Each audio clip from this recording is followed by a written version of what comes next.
अस्सलाम वालेकुम नाजरीन। इस किस्त के आगाज़ में करा जैसर में बहुत सारे सिपाही जमा थे।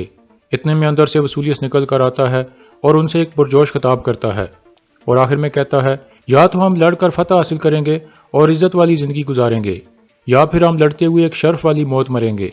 ये हमारी आखिरी जंग है। फिर वो सब निकाया जिंदाबाद के नारे लगाने लगते हैं। इसके बाद वो सब वहाँ से रवाना हो जाते हैं। दूसरी तरफ काय कबीले में तुर्क सरदार आ चुके थे और हाइमा खातून की सरबराही में उनका जिरगा जारी था। हाइमा खातून कहती हैं, अर्तुगरुल हमेशा अपने ईमान, अपनी रियासत और रवायात को लेकर चला है। उसने अपनी जान खतरे में डालकर आप सब की हिफाजत की है। फिर हकीम अर्तुग कहता है, अब आपकी बारी है। अर्तुगरुल साहब को एक मुश्किल सूरत हाल में डाल दिया गया है। एक सरदार कहता है, हाइमा खातून हमें बताएं कि क्या मसला है, हम खुशी से अर्तुगरुल साहब के लिए अपनी जानें कुर्बान कर देंगे। हाइमा खातून कहती हैं, सुल्तान अलाउद्दीन अर्तुगरुल के मेहमान के तौर पर चंद दिन से हमारे कबीले में रह रहे हैं। ये सुनकर सब सरदार कहते हैं, माशाअल्लाह, यह तो एक शर्फ वाली बात है। फिर हाइमा खातून कहती हैं, सुल्तान अलाउद्दीन हजरत को कल हनली बाजार में जहर दे दिया गया है। यह सुनकर सब चौंक जाते हैं और कहते हैं, ऐसा करने की जुर्रत कौन कर सकता है। हकीम अर्तुग कहता है, इसका इल्ज़ाम अर्तुगरुल साहब पर लगा दिया गया है, जो बिल्कुल बेबुनियाद है। सब सरदार कहते हैं, अर्तुगरुल साहब ऐसा नहीं कर सकते, यह नामुमकिन है। असलान कहती है, यह हादसा एक इत्तेफाक नहीं है, बल्कि सोच समझ कर ऐसा किया गया है। दुंदार कहता है, अगर हम अभी अर्तुगरुल साहब के लिए खड़े ना हुए तो वो शदीद खतरे में आ जाएंगे। सब सरदार कहते हैं, चलें फिर जाकर उनको बचाते हैं। हाइमा खातून कहती हैं, हम जाएंगे। अमीर सादुद्दीन ने अर्तुगरुल को बेबुनियाद इल्ज़ाम लगाकर गिरफ्तार किया है और हम कभी ऐसा नहीं होने देंगे। ये कहकर हाइमा खातून और बाकी साहब खड़े हो जाते हैं। हाइमा खातून कहती हैं, आज या तो हम जाकर अर्तुगरुल और सुल्तान दोनों को बचा लेंगे, या फिर हम सब इस बला का शिकार बन जाएंगे। इसके बाद वो सब वहाँ से रवाना हो जाते हैं।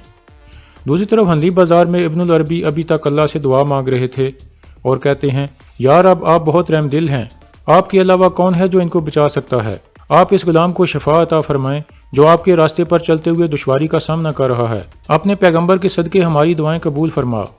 दूसरी तरफ सादुद्दीन दोबारा अर्तुगरुल के पास पहुंचता है और कहता है, तुम मुझसे क्यों मिलना चाहते थे। अर्तुगरुल पूछता है, सुल्तान का क्या हाल है। सादुद्दीन कहता है, उनकी जान खतरे में है, आप बताओ कि तुम क्या चाहते हो। अर्तुगरुल कहता है, अगर गद्दार हम में से नहीं है तो वो वसूलियत जानता है कि सुल्तान सराय महल में मौजूद हैं। सादुद्दीन कहता है, उसको ये पता चलना नामुमकिन है, सुल्तान इस तरह की बात सिर्फ अपने करीबी लोगों को बताते हैं। अर्तुगरुल कहता है, हम जानते हैं कि सुल्तान के महल में गद्दार मौजूद है। सुल्तान का नकाया वाला जासूस आकर मुझे बताने वाला था कि वो गद्दार कौन है, लेकिन वसूलियत ने उसे शहीद कर दिया था। अगर उस गद्दार ने निकाया के शहंशाह को बता दिया कि सुल्तान यहाँ हैं, तो इसका मतलब है कि वो खबर वसूलियत तक भी पहुँच जाएगी, और अगर वसूलियत ने यहाँ पर हमला कर दिया तो हर चीज़ बर्बाद हो जाएगी। अमीर सादुद्दीन, इसलिए कोई एहतियाती तदबीर ले लो, ये मेरी आखिरी वार्निंग है। फिर सादुद्दीन वहाँ से चला जाता है। दूसरी तरफ वसूलियत अपने बहुत सारे सिपाहियों को लेकर एक पहाड़ी पर पहुँच चुका था और कहता है, एक शानदार फतह हमारा इंतजार कर रही है निकोलस। इतने में एक सिपाही वहाँ पहुँचता है और उसको बताता है, जनाब तुर्क सरदार हनली बाजार की तरफ जा रहे हैं। यह सुनकर वसूलियत मुस्कुराने लगता है और कहता है, वक्त आ गया है निकोलस। दूसरी तरफ हाइमा खातून तुर्क कबीलों के सरदारों को लेकर हनली बाजार में पहुंच जाती हैं, लेकिन सादुद्दीन के सिपाही उनके सामने खड़े हो जाते हैं। इतने में अंदर से सुल्तान का आदमी आ जाता है और कहता है, क्या हो रहा है। हाइमा खातून कहती हैं, ये सब तुर्क सरदार अमीर सादुद्दीन से मिलना चाहते हैं, जाकर उन्हें बता दें। आदमी कहता है, अमीर सादुद्दीन का हुक्म है कि किसी को अंदर न आने दिया जाए। फिर असलान कहती है, जाकर अमीर सादुद्दीन को कहो कि वो हमें अंदर आने दे, वरना वो सिर्फ हमारी लाशों को यहाँ से दूर कर सकता है। यह सुनकर वो आदमी अंदर चला जाता है। अंदर सादुद्दीन सुल्तान के कमांडर को कहता है, हनली बाजार के आसपास हिफाजत को बढ़ा दो, वसूलियत यहाँ पर हमला कर सकता है। यह सुनकर कमांडर बाहर निकल जाता है। इतने में सुल्तान का आदमी अंदर आकर कहता है, अमीर हजरत, तुर्क कबीलों के सरदार आए हैं। सादुद्दीन कहता है, लानत हो, अब इस चीज़ की कमी रह गई थी, उनको कहो कि चले जाएं। सुल्तान का आदमी कहता है, हाइमा खातून और असलान खातून भी उनके साथ हैं, उन्होंने कहा है कि वो किसी भी सूरत यहाँ से नहीं जाएंगे। फिर सादुद्दीन कहता है, ठीक है, उन्हें अंदर आने दो। इसके बाद हाइमा खातून तुर्क सरदारों के साथ अंदर आ जाती हैं और बुलंद आवाज़ में कहती हैं, अर्तुगरुल मैं तुर्क सरदारों को लेकर आ गई हूँ, हम तुम्हारे साथ हैं। अर्तुगरुल उनकी आवाज़ सुन लेता है और कहता है, वालदा। हाइमा खातून सादुद्दीन के सामने पहुँच जाती हैं और कहती हैं, जब भी तुम हमारे करीब आते हो कोई ना कोई मुसीबत आ जाती है। इस दफ़ा मुझे हैरानगी नहीं हुई, हम सब जानते हैं कि अबू मंसूर सुल्तान अलाउद्दीन है, इसी तरह हम ये भी जानते हैं कि अर्तुगरुल बेगुनाह है। फिर असलान कहती है, और इस बात पर हम सब तुर्क सरदार भी मुतफिक हैं अमीर सादुद्दीन। फिर दूसरे तुर्क सरदार भी कहते हैं अर्तुगरुल साहब को छोड़ दें। सादुद्दीन कहता है तुम लोगों की इतनी जुर्रत कि तुम रियासत के अमीर को बताओ कि उसे क्या करना चाहिए। सिपाहियों, मुआवजो, इन सब को हनली बाजार से बाहर फेंक दो। अगर कोई मजामत करे तो इन पर कोई रहम ना खाना। यह सुनकर हाइमा खातून और उनके सब साथी अपनी तलवारें निकाल लेते हैं। सादुद्दीन कहता है यह तुम लोग क्या कर रहे हो। हाइमा खातून कहती हैं हम जानते हैं कि हम क्या कर रहे हैं। अगर ज़रूरत पड़ी तो तुम्हें तुम्हारी हद में ले आएंगे। इतने में सुल्तान अलाउद्दीन वहां पहुंच जाते हैं और कहते हैं सादुद्दीन। यह देखकर सादुद्दीन हैरान परेशान हो जाता है, जबकि बाकी सब लोग उन्हें सही सलामत देखकर खुश हो जाते हैं। फिर सुल्तान आगे आ जाते हैं। सादुद्दीन कहता है माशाअल्लाह आप ठीक हो गए हैं। सुल्तान कहते हैं तुम ये कैसे सोच सकते हो कि मुझे अर्तुगरुल साहब ने जहर दिया। तुम्हारी जुर्रत कैसे हुई कि मेरे हाकिम आला के साथ ऐसा सलूक करो। उनको इसी लम्हे आज़ाद करो फौरन, मैं अभी उनसे मिलना चाहता हूँ। सादुद्दीन सिपाही को कहता है फौरन अर्तुगरुल साहब को निकाल कर ले आओ। फिर सुल्तान सामने जाकर सबसे मुखातिब होकर कहते हैं बहादुर तुर्क सरदारों और बहादुर तुर्क औरतों, आप बैठ जाएं। यह सुनकर सब बैठ जाते हैं। दूसरी तरफ सिपाही अर्तुगरुल के पास जाकर कहता है सुल्तान आपसे मिलना चाहते हैं अर्तुगरुल साहब। सुल्तान सेहत याब हो गए हैं। अर्तुगरुल कहता है अल्लाह का शुक्र है। फिर अर्तुगरुल वहां से चल पड़ता है।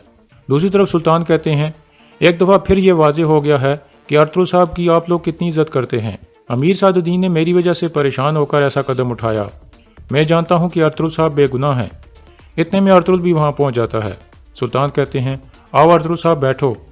अर्तुगरुल बैठ जाता है और कहता है अल्लाह का शुक्र है कि आप ठीक हो गए हैं सुल्तान। सुल्तान कहते हैं अगर मैं अभी सांस ले रहा हूँ और आप लोगों के साथ बैठा हुआ हूँ तो ये इब्नुल अरबी और अर्तुगरुल साहब की वजह से है। मैं अमीर सादुद्दीन को माफ़ करता हूँ जो इन्होंने अर्तुगरुल साहब के साथ किया। सादुद्दीन कहता है तो फिर आपको जहर किसने दिया था। सुल्तान कहते हैं मैं नहीं जानता कि मुझे कहाँ जहर दिया गया है, हो सकता है कि यहाँ आने से पहले दिया गया हो। इब्नुल अरबी कहते हैं यह हमें कभी भी नहीं पता चल सकता कि कब ये जहर सुल्तान के वजूद में दाखिल हुआ, लेकिन सुल्तान हम सब की दुआओं से सेहत याब हो गए हैं। अर्तुगरुल कहता है अल्लाह का शुक्र है कि आप ठीक हो गए हैं सुल्तान, लेकिन मैं आपको एक और खतरे से आगाह करना चाहता हूँ। वसूलियस को लाजमी पता है कि आप यहाँ मौजूद हैं। अगर उसने यहाँ हमला कर दिया तो हम यहाँ मौजूद अपने चंद सिपाहियों से सराय महल की हिफाजत नहीं कर सकेंगे। इतने में सुल्तान का एक आदमी अंदर दाखिल होता है और सुल्तान के पास आकर कहता है सुल्तान हमें खबर मिली है कि वसूलियस अपने सिपाहियों को लेकर किले से निकल गया है और वो हनली बाजार के करीब एक पहाड़ी पर मौजूद है। ये सुनकर सुल्तान कहते हैं आप एक दफ़ा फिर सही साबित हो गए अर्तुगरुल साहब, अगर हमला हुआ तो हम मुकाबला करेंगे। अर्तुगरुल कहता है सुल्तान अगर आप इजाज़त दें तो मैं आपको एक और बात बताना चाहता हूँ। जब पिछली दफ़ा हम वसूलियस के साथ लड़ रहे थे तो उसने आपको और आपके आदमियों को देख लिया था और अब वो जान चुका है कि अबू मंसूर कौन है। मेरा मंसूबा है कि हम आपके और आपके आदमियों के बेस में यहाँ से निकलेंगे। यह देखकर वसूलियस हमारा पीछा करेगा और फिर उसका सामना मुझसे हो जाएगा। इसी दौरान हम काई और जावेदार कबीले के सिपाहियों को भी यहाँ बुला लेंगे जो आपकी हिफाजत करेंगे और मैं उधर वसूलियस को मार डालूंगा। इस बात पर सुल्तान रजामंद हो जाते हैं। दूसरी तरफ वसूलियस कहता है मैं सुल्तान को जिंदा पकड़ना चाहता हूँ। उसका कमांडर पूछता है और अर्तुगरुल। वसूलियस कहता है अर्तुगरुल के सामने सुल्तान पर तशद्दुद करके मुझे बहुत अच्छा लगेगा और फिर मैं अर्तुगरुल को मार डालूंगा। दूसरी तरफ हनली बाजार में तुर्गत आकर अर्तुगरुल को बताता है कि बामसी और उसके सिपाही तैयार हैं। वो रावन वादी में हमारा इंतजार करेंगे और वसूलियस के लिए जाल बिछाएंगे। इतने में अर्तुगरुल के बाकी साथी बेस बदल कर आ जाते हैं। दुमरुल को सुल्तान का लिबास पहना दिया गया था। फिर अर्तुगरुल इब्नुल अरबी और हाइमा खातून से दुआएं लेता है। इतने में सुल्तान और सादुद्दीन भी अंदर से आ जाते हैं। सुल्तान कहते हैं अल्लाह आपकी मदद फरमाए अर्तुगरुल साहब, मैं आपकी फतह के लिए दुआ करूंगा। फिर अर्तुगरुल अपने सिपाहियों को लेकर वहां से रवाना हो जाता है।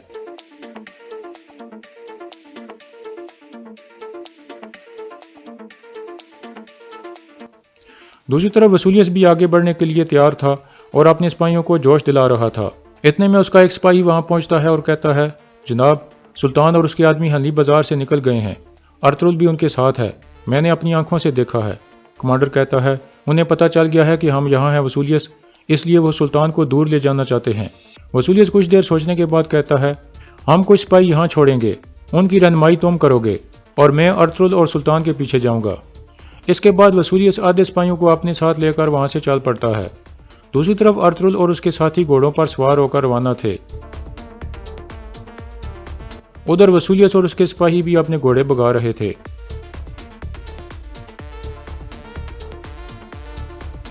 अर्तुगरुल का काफिला एक जगह पहुंचकर रुक जाता है। ارطغرل کہتا ہے ترگت ہمارے سپاہیوں کو اپنی اپنی پوزیشن پر کھڑا کر دو۔ اس دوران بامسی بھی کچھ سپاہیوں کے ساتھ پہلے سے وہاں موجود تھا۔ پھر ارطغرل کہتا ہے آپ سب جانتے ہو کہ کیا کرنا ہے، جنگ مبارک ہو۔ اس کے بعد وہ سب گھوڑوں سے اتر کر ایک طرف چل پڑتے ہیں۔ دوسری طرف وسولیس اور اس کے سپاہی بھی گھوڑوں سے اتر کر آگے بڑھ رہے تھے۔ ایک جگہ وسولیس رک جاتا ہے اور سپاہیوں کو کہتا ہے پھیل جاؤ۔ کچھ دیر بعد ایک سپاہی واپس آ کر وسولیس کو کہتا ہے جناب وہ اس طرف ہیں اور آرام کر رہے ہیں۔ وسولیس کہتا ہے اس کا مطلب ہے وہ نہیں جانتے کہ میں یہاں ہوں۔ میں ارطغرل کو کوئی زیادہ ہی ہوشیار سمجھ رہا تھا۔ پھر وسولیس اپنے کمانڈر کو کہتا ہے سپاہیوں کو کہو کہ وہ انہیں گھیرے میں لے لیں، لیکن بالکل خاموشی سے۔ پھر وہ سب آگے بڑھنے لگتے ہیں۔ ادھر ارطغرل اور ان کے ساتھی ایک جگہ بیٹھے ہوئے تھے۔ دمرل کہتا ہے اس طرح وسولیس کے تیر انداز ہم سب کو ختم کر سکتے ہیں سردار۔ ارطغرل کہتا ہے وسولیس دکھاوے بازی کرنا پسند کرتا ہے دمرل، وہ اپنا گھمنڈ دکھائے بغیر کوئی حرکت نہیں کرے گا۔ دمرل کہتا ہے ہو سکتا ہے وسولیس نے سبق سیکھ لیا ہو سردار، مجھے نہیں لگتا کہ وہ آپ سے بات کرے گا۔ ارطغرل کہتا ہے مجھ سے نہیں، لیکن وہ تم سے ضرور بات کرنا چاہے گا، تم سلطان علاء الدین کے بیس میں ہو۔ یہ سن کر دمرل مسکرانے لگتا ہے۔ اتنے میں وسولیس قریب ایک طرف پہنچ جاتا ہے اور انہیں بیٹھے ہوئے دیکھ لیتا ہے اور پھر ارطغرل کے سامنے پہنچ جاتا ہے۔ ارطغرل کے ساتھی کھڑے ہو جاتے ہیں، لیکن ارطغرل اور دمرل سکون سے بیٹھے رہتے ہیں۔ وسولیس ارطغرل کو کہتا ہے تو تم اپنے سلطان کو میری زمینوں کی سیر کرانے آئے ہو؟ ارطغرل مسکرانے لگتا ہے اور پھر کھڑا ہو کر کہتا ہے تم اپنے خوابوں میں بھی ہمارے سلطان کو نہیں دیکھ سکتے وسولیس۔ اتنے میں دمرل کھڑا ہو کر اپنا چہرہ وسولیس کی طرف کر دیتا ہے۔ یہ دیکھ کر وسولیس حیران پریشان ہو جاتا ہے، جبکہ ارطغرل مسکرانے لگتا ہے۔ اور یہاں اس قسط کا اختتام ہو جاتا ہے۔